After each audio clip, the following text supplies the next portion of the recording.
She chuckled when he declared he would represent himself. However, 20 minutes into his presentation, the courtroom was no longer amused.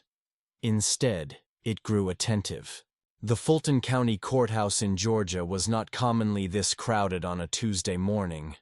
Yet today Courtroom 4B resembled more of a theater stage than a judicial chamber. Journalists occupied the benches at the back. Law students stood along the walls, and lawyers from nearby counties even slipped in just to observe. An unusual tension filled the space, the kind that hinted something unexpected was about to unfold, though no one knew exactly what. Judge Russell presided from the bench, peering around the room through his thick glasses while rhythmically tapping his pen against the wooden surface. Voices were kept to hushed whispers until the door swung open and Victoria Langford entered. Her suit was sharp, but her reputation was even sharper, commanding attention without announcing her presence. Whether you admired her or not, you respected her. With 3 decades of courtroom victories and a name that made even experienced prosecutors sit straighter, she strode purposefully to the plaintiff's table. Her heels clicked with confidence. She came alone. No assistant, no junior partner. A few leaned in to murmur, "That's Langford, yes.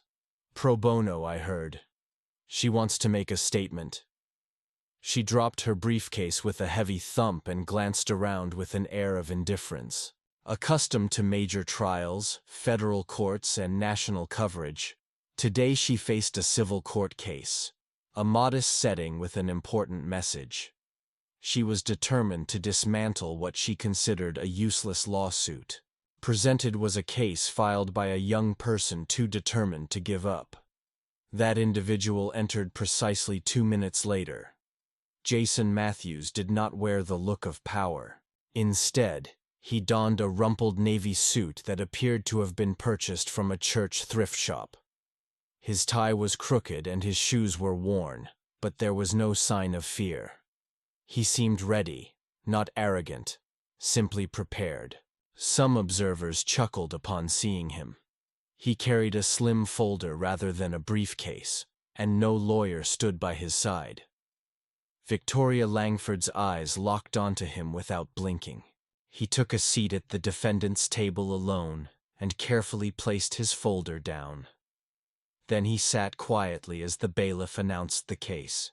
The case involved Matthews of the Cobb County Police Department, a civil rights claim alleging false arrest and use of excessive force. Victoria leaned toward the judge's bench. "Your Honor, I just want to clarify. We are proceeding with Mr. Matthews representing himself," she said. Judge Russell nodded. "He has waived his right to legal counsel," he confirmed. She smiled, though it was far from friendly. "Very well. Let us hope the court's patience matches the generosity of the Constitution." Some light chuckles echoed from the spectators in the gallery. Jason did not flinch. He glanced down at his folder, then back up at the judge. "I am ready, Your Honor," he declared. The judge raised an eyebrow, then beckoned him forward. "This is your opening statement, Mr. Matthews." Victoria reclined with her arms crossed. She expected little, just as the room did. Yet what she and everyone else failed to realize was that this young man had spent months preparing, not in a law firm or classroom, but within the quiet walls of public libraries. Using borrowed books, a notebook, and a voice recorder, he wasn't there to act like a lawyer. Instead, he intended to reveal what people failed to notice when they stopped truly listening. In just a few sentences, he could make everyone in the room realize that this situation would unfold very differently from their expectations. Victoria Langford did not bother to conceal her amusement.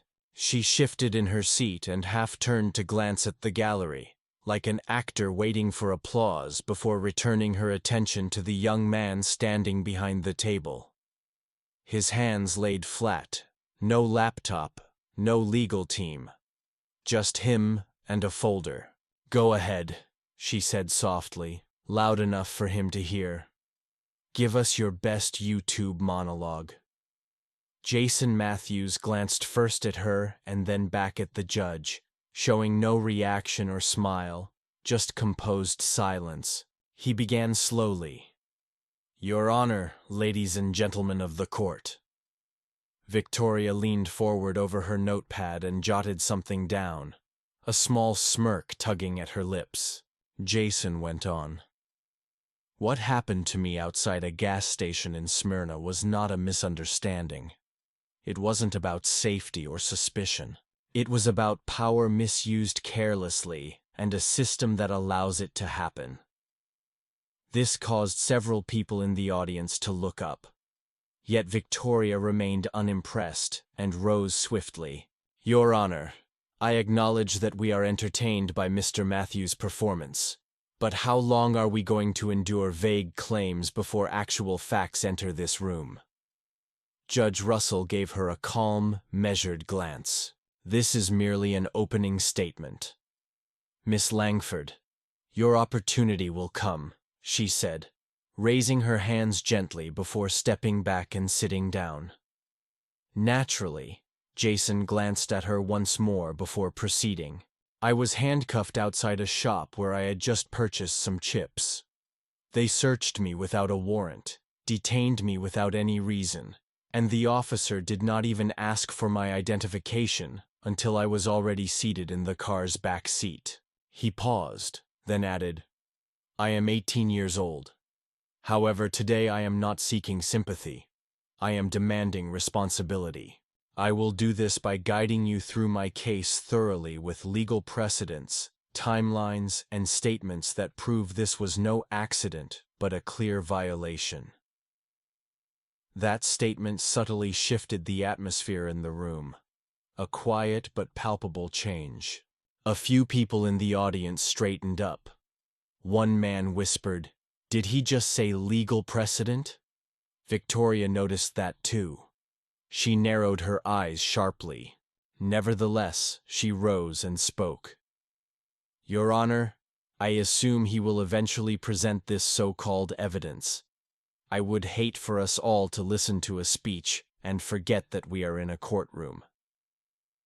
Judge Russell did not hide his annoyance this time. "Miss Langford," I said, "your chance will come. Please be seated." That earned a soft murmur from the audience. Victoria sat down, adjusted her blouse, crossed her legs, but her foot began to tap nervously. Jason continued. "Over the next hour, I will reference 3 specific Supreme Court decisions, present a time-stamped video, and call Officer Drew Caldwell to testify. My only request is that the court listens with the same seriousness it grants to anyone who steps inside here." Dressed in a $600 suit and carrying a title, some jaws clenched slightly. A few reporters raised their pens in anticipation. Judge Russell leaned back in his chair, eyes fixed on the boy for a moment longer than usual, then gave a subtle nod signaling to continue. Victoria Langford's thoughts raced. Supreme Court decisions, time-stamped videos, Officer Caldwell. She flipped through her folder but found no sign of any video evidence, no mention of new witnesses, no filings whatsoever. She glanced at the clerk, who simply shrugged. Apparently, all paperwork had been submitted correctly. "Who coached this kid?" she whispered under her breath. Jason Matthews turned a page in his folder and lifted his gaze. "I would like to start by calling Officer Caldwell to the stand." Victoria quickly stood up to object. "We have not cross-verified witness lists." Judge Russell interrupted firmly. "He submitted his witness list 3 weeks ago. You were notified." She hesitated. "I did not receive it." The clerk cut in. "It was sent via email and fax to your office." For the first time that morning, Victoria had no response ready, but her fight was not over. If this young man believed that quoting a few cases and casting accusations would unsettle her, he had no idea what kind of legal battle he was stepping into. The court officer escorted Officer Drew Coldwell to the stand. He stood tall and well-groomed in a gray uniform with creases so sharp they suggested he had ironed them himself. At first, he appeared confident that morning. Jason Matthews walked calmly to the podium, adjusting his glasses as he reviewed his notes. His hand remained steady, not a single tremble. He began calmly without raising his voice. "Officer Coldwell, you testified that on the 11th of February at approximately 4:36 in the afternoon, you were dispatched to investigate a suspicious person outside the Citgo gas station located on South Cobb Drive. Is that accurate?" Coldwell nodded in confirmation. "And what was this individual doing upon your arrival? You claimed he was lingering near the store entrance." Jason slightly tilted his head. "Lingering now?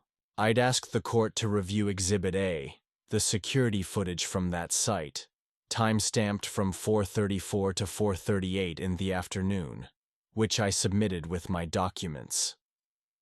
The screen illuminated as the bailiff played the video. There appeared a grainy yet distinguishable image of Jason standing for under 45 seconds outside the gas station before entering. 2 minutes later, he exited carrying a chip bag, then stopped briefly to check his phone. After about 30 seconds, a patrol car entered the frame. That was everything. Jason remained silent. The courtroom's quietness was more conspicuous than the video itself. "Officer Coldwell," Jason inquired, "do you still maintain that I was loitering?" Coldwell paused. "In that neighborhood, hanging around like that is called loitering. So you categorize loitering based on location, not on action." Victoria interrupted, objecting as argumentative. The judge quickly dismissed the objection. Jason did not react. "Let me ask again," the judge continued. "Was there a visible sign prohibiting loitering?" "No." "Did you ask me to move along?" "No." "Did I resist arrest?" Pause. "You were non-compliant. Let us clarify what non-compliance means. I asked you why I was being handcuffed, but you did not answer. Instead, you told me to stop resisting after I raised my hands and turned around." Jason glanced back at the screen. "Unfortunately, there was no audio, but the video clearly shows me lifting my hands and turning around. Do you agree with that?" Coldwell admitted yes. "I did not shout or make threats. I did not run away either. So if this had been anyone else, perhaps someone wearing khakis or someone who looked different from me, would your reaction have been the same?" Victoria jumped up, objecting loudly, calling the question speculative and inflammatory. Judge Russell sustained the objection, yet said it in a way that suggested the inquiry was not entirely without foundation. Jason paused and looked directly at Coldwell. "I am not here to create enemies, but on that day, you took something away from me. You took my sense of safety and my dignity, then filed a report that only told part of the story." Coldwell said nothing in response. Jason then turned back to the judge and said, "That is all for now." He calmly returned to his seat, stacking his notes. Victoria Rose did not hesitate. "Officer Coldwell, please clarify.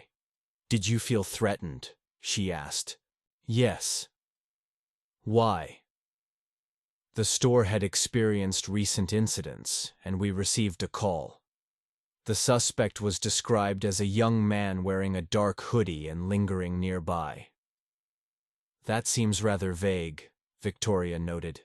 "It is exactly what we were told," the officer replied. turning her attention to the jury. Officers do not have the luxury of pausing to wait. They must act to prevent crimes before they occur. Mr. Matthews may have felt his experience was invasive, but the real question is if it was unlawful. She wore a content expression. Jason raised his hand gently. "Your Honor, may I respond?" The judge nodded. Jason calmly stood once more. "I was not wearing a hoodie that day. I had on this very jacket, a navy blazer. The officer's description does not align with that, and the footage supports it. I did not stay longer than 2 minutes before entering the store." He moved closer to the jury box. "I am not asking you to imagine anything.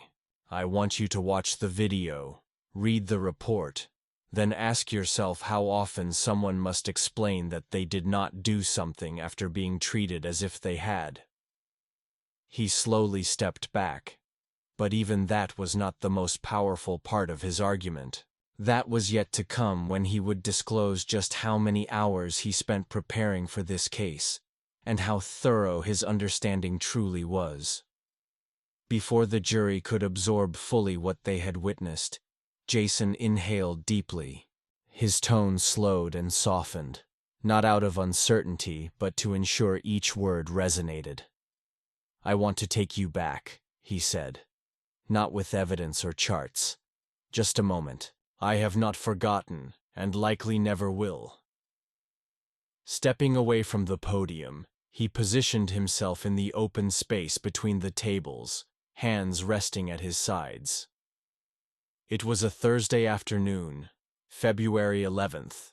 I had just completed a 5-hour shift at Warehouse Station, stocking inventory with no break. I stopped at the Sit-Go on South Cobb because I needed some snacks and, honestly, I was simply exhausted as I glanced toward the jury and then at Judge Russell. I was not concerned about my appearance. I did not glance over my shoulder, nor was I ready to defend myself. It all happened in the parking area of a gas station. The room was silent. I exited carrying a bag of Doritos and an orange soda. I paused briefly to check my phone. A group message from my cousin appeared, nothing urgent. I began walking to my car when suddenly he appeared. A patrol car pulled in quickly, almost as if they were certain I had done something wrong. Jason took a moment before Officer Coldwell stepped out and ordered me to stop. I asked calmly what the issue was, but he offered no explanation, just instructed me to place my hands on the car's hood. I hesitated for perhaps 2 seconds. That was when he claimed I was resisting. Someone in the courtroom audience shifted uncomfortably. This kind of detail impacts you differently when you imagine it happening in real life. He handcuffed me tightly, the kind that leaves marks lasting for hours. Then he began patting me down and asked if I was carrying anything sharp. I responded that he still had not explained the reason for this. Jason locked eyes with the jury and continued now. "Have you ever tried to stay calm while your blood is boiling? While strangers pass by and stare as if you are some kind of menace?" He paused, speaking more slowly. Nearby was a woman with her little daughter, perhaps around 7 or 8 years old, who stopped at the gas pump next to me. The girl noticed my handcuffs and gripped her mother's hand more tightly, as if I were dangerous. Although she did not know me, that instant stayed with me. That young girl looked at me like I was less than human, as if she had already been taught to see me that way. I just confirmed it. Even Victoria remained still. Her gaze fixed on him and her smirk had disappeared completely. I was neither charged nor fined. 20 minutes later, I was released with a half-hearted apology and a casual, "have a good day." They claimed it was a mistake that they had stopped the wrong person. He snorted softly, but dignity is not something you can get back. There is no receipt for being treated like a threat. If I had shouted or gotten angry, this case wouldn't even exist. I would be just a file or maybe a brief news segment. Jason Matthews returned to the podium holding no notes. I did not bring this case for money, nor am I seeking sympathy. I filed it because I am exhausted from being told to simply move on when nothing ever changes. I brought it forward because whenever someone claims the system works, I ask myself for whom. He let that question hang in the air. Judge Russell glanced down as if to jot something, but everyone in the courtroom sensed he was giving the moment space to resonate. Even Officer Caldwell appeared different. His lips pressed tightly, and his fingers gripped the witness stand firmly. Jason turned a page in his folder. I will now refer to the Supreme Court decision Terry v. Ohio from 1968 and explain why what happened to me was more than just an error. It was a violation of my Fourth Amendment rights. Victoria shut her eyes briefly. This young man was well versed in Terry, but she could not allow her feelings to interfere, not yet. If this trial became a contest of knowledge, she intended to fight hard and dig deep. Victoria shifted her chair with a sharp movement, the leather creaking beneath her. She leafed through her notes once more, eager to uncover any flaw in Jason's account. She remained composed, yet something had clearly changed. The young man was confident, undoubtedly. However, now citing Terry v. Ohio was no ordinary bluff heard on YouTube. That belonged to the realm of law school expertise. Jason returned his gaze to the jury. In Terry v. Ohio, the court ruled that a police officer may stop a suspect on the street and frisk them without probable cause only if there is reasonable suspicion that the individual has committed, is committing, or is about to commit a crime. He looked toward Officer Caldwell and said, "You claimed I was loitering, but the footage shows I entered the store almost immediately. I did not pace back and forth.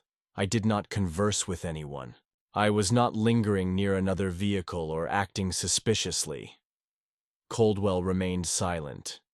Jason's tone grew firmer. "So what exactly made you suspicious enough to search me? Was it my height, my clothes, or simply who I am?" Victoria rose calmly and deliberately to object. "We have already addressed this. He is provoking the witness." Judge Russell appeared weary but ruled, "Sustained. Keep your questions relevant, Mr. Matthews." Jason nodded at the judge and flipped the page. "Now, let us discuss the report," he said.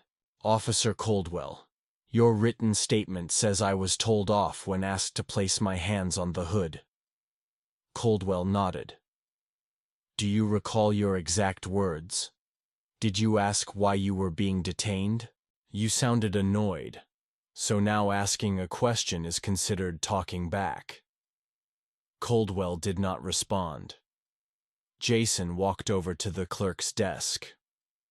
"Your Honor, I would like to submit Exhibit B. It is an audio recording from my phone. I had it recording during the incident." Victoria blinked in surprise. "What?" "It was in my pocket. The screen cracked, but the microphone still worked.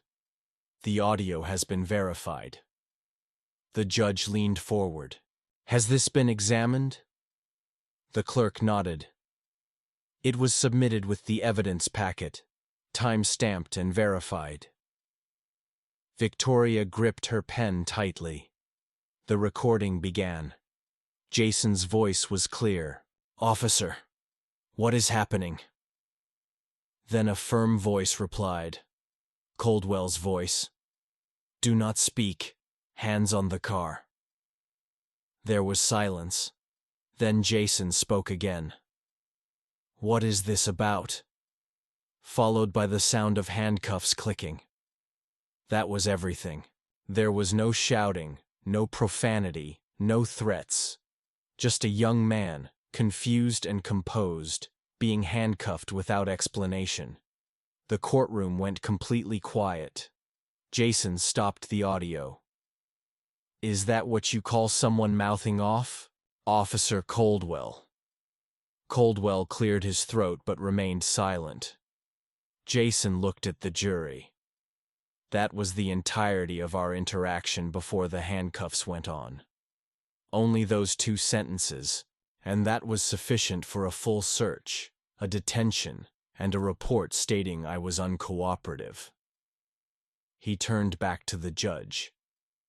"Your Honor, at this time I would like to conclude my questioning of the witness." The judge nodded. Victoria rose slowly, tapped her folder once, then walked toward Coldwell. "Officer Coldwell," she began, "is it possible that what Jason Matthews might see as unjust treatment was truly a crucial safety measure considering the setting and the call received?" He gave a nod in acknowledgement. "It was possible, and he was alone, correct?" "Yes. And his duty was to act quickly, yet carefully. Would he consider his actions to be harmful?" Now Victoria Langford faced the jury. "This is the challenge of reality," she said. "Split-second choices in high-pressure situations. Not everything follows a script. Not every scenario fits neatly into courtroom debates or edited recordings." She closed her folder calmly. That's all there was, straightforward and professional, yet no one appeared fully convinced. Even the jurors exchanged looks. The audio had made an impact. No argument seemed to counter its authenticity. Jason took his seat and exhaled quietly for the first time, but he was far from done. Next, he intended to reveal how he constructed this case without formal education, financial support, or guidance, a revelation destined to turn the entire situation upside down. Victoria leaned back with crossed legs, her pen now still. For years, she had deconstructed arguments from seasoned lawyers, but now every strategy she employed slid off this young man effortlessly. Jason remained unyielding under pressure, interruptive tactics, or courtroom theatrics. Even worse, he grew more confident with each moment. Judge Russell looked at Jason and said, "You may continue with your next argument." Calm and composed, Jason rose and held up a worn black notebook. Its pages were soft at the edges, creased, stained, and filled with tabs, far different from a typical legal pad. Not a luxurious binder, but an ordinary worn-out notebook. "I brought this," he said, "not for display, but because this is where the entire case began." He raised it up. This notebook contains 122 pages. I filled each one of them during the 6 weeks following my detention, not with emotions or anger, but with facts, case laws, notes, definitions, timelines, and numerous errors. He turned to a well-worn page, page 42, United States vs. Brigioni Ponce, 1975. The Supreme Court decided that ethnicity alone does not justify law enforcement stopping a vehicle. That ruling was based on the very same principles we are relying on today. He looked up, saying, "I studied every evening after work. I borrowed books from the Smyrna Public Library, watched trial videos, read transcripts. There is a retired paralegal named Mrs. Elva Romero, who kindly quizzed me every Sunday at the community center. She never asked for a penny." A faint murmur spread through the room. "And no, I have never attended law school, but I understand what the Constitution says and recognize when it is broken." Victoria interrupted, her voice louder than before. "So now, you're claiming to understand the law better than trained officers and licensed lawyers?" Jason responded without hesitation. "I'm saying the law belongs to the people, not just those with official titles." Somewhere in the back, a woman whispered, "That's right." Victoria stepped up to the podium again. Tell me, Mr. Matthews, when you were reading all those books, did any of them inform you about Graham v. Connor and how officers should be evaluated based on what appears reasonable in a moment's notice, rather than perfect hindsight? Jason Matthews gave a slight smile on page 67. He said, Graham v. Connor, 1989. Yes, I am familiar with it. The criterion is objective reasonableness, but that does not imply ignoring obvious errors. It means assessing what a reasonable officer would have done, not merely what this officer actually did. Victoria pressed on. And who determines what is reasonable? He responded without hesitation. You, the jury, make that decision. She remained silent. Jason then turned back toward the judge. Your Honor, I have no further witnesses. I have presented my argument and the evidence. I will rest my case soon, but allow me one last statement. The judge motioned for him to proceed. I did not initiate this case to humiliate anyone. I am not here asking this court to despise police officers or dismantle the system. I am requesting accountability, for someone to finally admit, yes, this occurred, and it should not have. He then walked slowly back to his seat, sat down, folded his hands, and exhaled. Victoria rose to give her closing remarks, but hesitated, unsure what remained to say. She had expected a spectacle, a child making noise for attention. Yet this was law presented plainly yet with far more impact than most closing statements she had encountered. She moved to the center of the room and tried nonetheless. The law is complicated, and it is easy to overlook that officers must make decisions amid imperfect conditions. What happened to Mr. Matthews is truly regrettable. Yet, was it against the law? That decision rests with you. She took her seat quietly, without any dramatic farewell or grand final words, just pure silence. However, this silence was not a negative sign, not this time, because the jurors were fully engaged. They were reflecting and replaying the information they had heard, which meant Jason's message had already made an impact. The judge announced a pause for 15 minutes before the concluding arguments.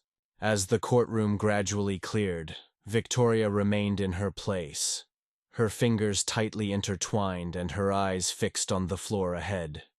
She was not defeated, but visibly shaken. For the first time in many years, she doubted whether she held the advantage. Jason did not seek anyone's approval. He stayed seated, flipping through his notebook, making a few final notes. The atmosphere in the courtroom did not feel like a celebration to him. It felt more like an examination, and he was uncertain if he had passed. When the court session resumed, Judge Russell gave a brief nod. Mr. Matthews, you may present your closing statement. Jason rose, holding the notebook in one hand but not referring to it. I was told this would be pointless, he started. Some said I would disgrace myself. Others claimed the system would consume me entirely before I even had the chance to speak. He paused and continued. But I believed something different.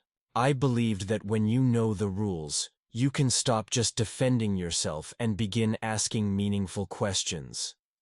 I believed that truth still matters, even when those in power do not want to listen. He faced the jury. You do not need a law degree to grasp justice. You simply have to care enough to learn about it. I did not bring this case because I expected to win. I brought it because I had no choice. He moved deliberately, pausing before the jury box. There is no scholarship awaiting me after this. No prestigious legal position. I work nights stocking shelves. I go home, help my little brother with his homework, and fall asleep with law books resting on my chest. I did not do this for fame. I did it because no one else was willing to stand up for me." His voice remained steady, yet carried great weight. "I have read more than 24 court decisions over the past 2 months. I studied how arguments are formed, how precedents are applied, and how truth can be masked by carefully crafted language. But I also learned this: truth grows stronger when repeated calmly and clearly." He turned to Judge Russell. "I rest my case." He sat down, and silence filled the room. Victoria Langford stepped slowly into the center of the courtroom. Her tone lowered. "I have spent most of my career defending institutions, police departments, city offices, people who work hard and sometimes make mistakes under pressure. At first, I believed this was just another case of a young man misunderstanding a situation." She locked eyes with Jason Matthews. "But I was mistaken about Mr. Matthews, not about the facts. We all see them differently, but about him." She then directed her gaze back to the jury. "We are trained to observe specific traits in a courtroom: posture, tone, experience. I saw a young man exhibiting none of these qualities and assumed he did not belong there. However, after hearing him speak, I realized he belonged there more than many others." A quiet murmur spread across the audience. She then said, "I am not going to plead for your verdict. I will simply say this: if this courtroom still holds truth in high regard, then you already know what must be done."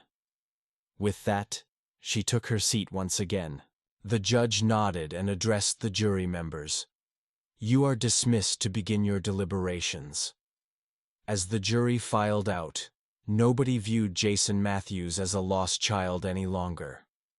He was far from the story people had anticipated upon entering. Instead, he had become something far greater. Someone who extracted truth from silence and transformed it into compelling testimony. 15 minutes passed, then 25. At the 31st minute, the jury returned. A woman in the front row passed the verdict slip to the bailiff, who then handed it to Judge Russell. He read it silently before looking up and announcing, "In the case of Matthews versus Cobb County Police Department, the jury rules in favor of the plaintiff." Jason remained still, at least initially. Victoria exhaled softly as the courtroom erupted with whispers. Some smiled, a few applauded. Before long, the judge called for order with a sharp bang of his gavel. Jason glanced down at his notebook, then looked up. But outside those courtroom walls, the real moment had yet to arrive, because someone was about to pose the question that would alter everything. While that awaited, the courtroom gradually emptied, but Jason stayed seated. He did not move or speak, simply staring at the folded verdict lying before him, as if allowing its weight to sink deep within his chest. He had achieved it on paper, at least. Yet it was not the verdict itself that kept him still, but something else. Something harder to put into words. Judge Russell had already withdrawn to his chambers. Reporters were packing their equipment, and a few jurors gave Jason quiet nods as they departed. Some members of the gallery exchanged hushed whispers before leaving. And then there was Victoria Langford. She lingered near the defense table, standing motionless with her briefcase partially open.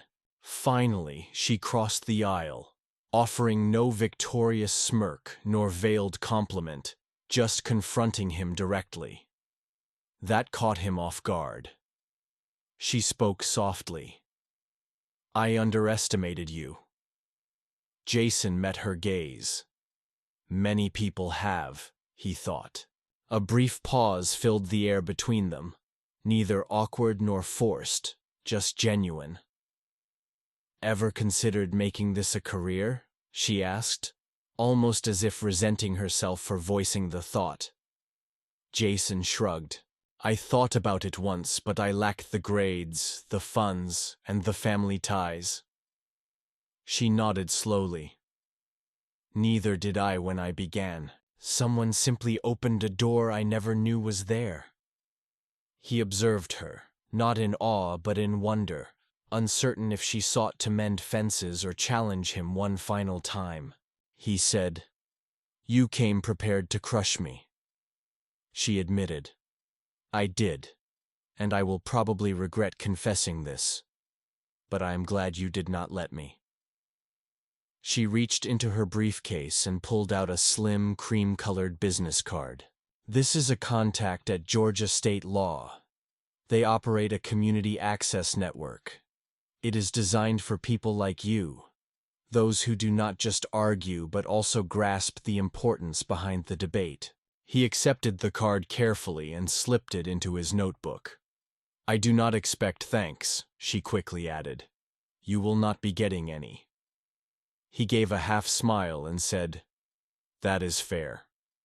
She let out a brief laugh and walked away. Outside, the courthouse steps were crowded.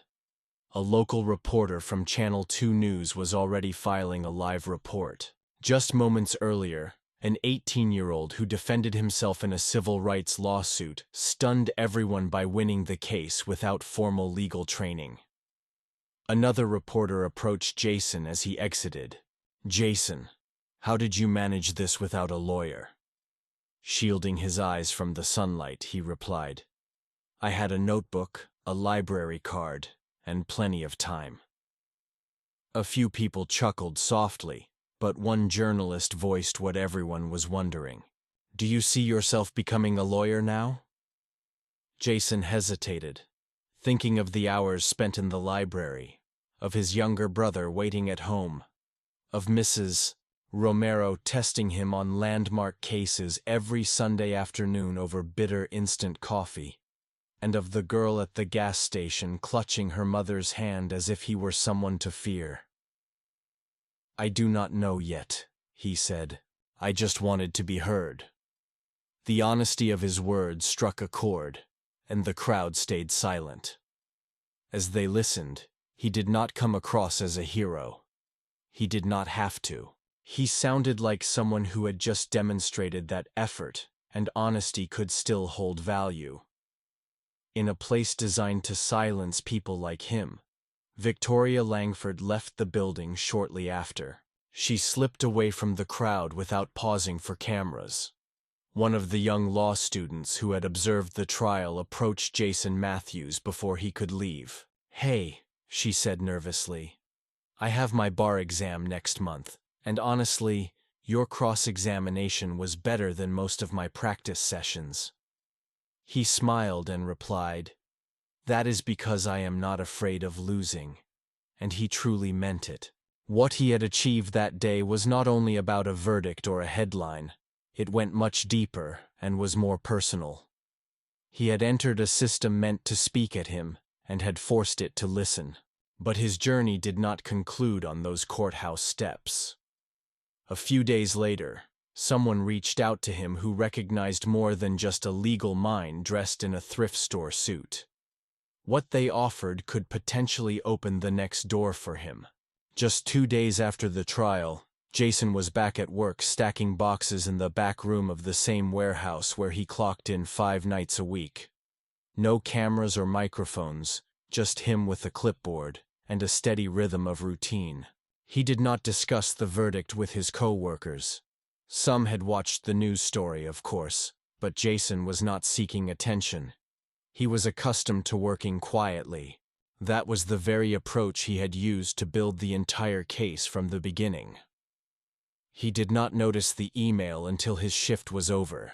It came from a woman named Delphine Rivas, who was the program director at a legal nonprofit located in Birmingham, Alabama. The subject was straightforward. "Saw what you did, let's talk." Intrigued, he opened it. "Jason, we followed your case from here. Someone sent us your cross-examination. I have never encountered anything like it. We run a pre-law mentorship program for students from underrepresented backgrounds. Tuition is not the issue. Dedication is. If you are interested, I would love to discuss it, wrote Delphine. He read the message twice, then again a third time before putting his phone down. That night, sleep barely touched him. The next morning, Jason's younger brother, Kellen, sat at the table eating cereal while scrolling on his phone. "You are on the internet again," he said, pointing at a video. Jason laughed and asked, "Is it the moment where I questioned the officer about my arrest?" Kellen shook his head. "It is the part where you say the law belongs to the people. That clip is going viral." Jason took a long drink of water and leaned back. "Good. Maybe someone else will hear that and think they could do the same." A knock at the front door interrupted their chat. Mrs. Elva Romero stood there holding a brown envelope. "I printed out your transcripts and a list of scholarship deadlines," she explained. "I thought you might be getting several calls." He smiled. "You are always 6 steps ahead." She smiled as she handed him the envelope. "Also, I contacted Georgia State's community law program. They are expecting your application." He nodded slowly as he said, "I am considering it." She tilted her head and replied, "Do not take too much time. Doors open, but they do not remain open forever." After she left, Jason Matthews sat on the porch, with the envelope resting on his knees. He gazed across the street. Children riding bicycles, neighbors trimming their yards. Nothing extraordinary, yet to him, it felt altered somehow, grander, as if the world had fractured just enough to let some light slip inside. A few days later, Victoria Langford was interviewed by the Marietta Daily Journal. When questioned about the loss, she did not avoid the topic. "I have argued cases in federal courts and faced defense teams trained at Ivy League schools. But that trial, that boy, he reminded me why I entered law initially. It is not about titles. It is about clarity, bravery, and readiness." She hesitated briefly before adding, "If he ever applies to law school, I will personally write his first letter of recommendation." When Jason Matthews saw this statement, he did not feel pride but a sense of duty. Winning one case was not the goal. It was never about revenge or media attention. It was about setting a boundary and declaring, "Enough." It was proof that without a badge, without a license, without a title, your voice still matters. Sometimes, that is exactly what the system needs to hear again. So what is the lesson here? It is not that genius hides in second-hand suits, or that every underdog will receive a chance. It is that when others refuse to share space at the table, you must create your own. When you express truth with calmness and accuracy, the right audience will listen. Jason Matthews did not transform the world with a single ruling, yet he opened a small door. Others will pass through that opening thanks to his efforts. If this touched you even slightly, subscribe because many more stories like this await. We will continue sharing them since truth, when conveyed effectively, does not require an invitation to be noticed. It simply needs someone to speak up.